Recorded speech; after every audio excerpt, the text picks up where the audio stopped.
बलांगीर जिला बंगमुंडा ब्लॉक सिंधेकेला पल्लीश्री उच्च विद्यालय खेल पड़िया पलटि जाइछि मथुरा नगरी कंस दरबार।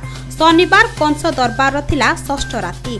महोत्सवर आनंद उठाइबा बहु दर्शकों भीड़ जमिथिबा बेले पंचम राति रे गोपपुर रे गोपींक दधी बिका बणभोजी कालिया नाग दलन नारदों आगमन आदि दृश्य परिवेशित होता बेले षष्ठ राति रे परिवेषण करा 16 कुंज दर्शन कृष्ण वस्त्र हरण कृष्ण बलराम को धनुयात्रा देखियापी अकुर गोपपुर को प्रवेश कंस महाराज को स्वप्न दृश्य देखि चिंतित और मर्माहत हेबार दृश्य बेस लोक मानू प्रभावित करथिला।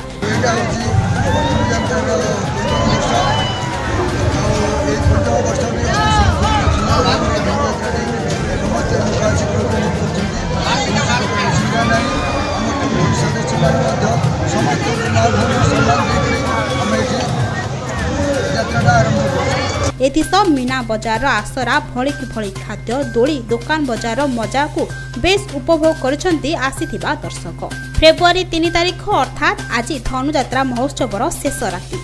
आज भगवान श्रीकृष्ण मामू कंस महाराज को दमन करिवे। बलांगीर बंगमुंडारू Sushant Thanapati report news for Odisha.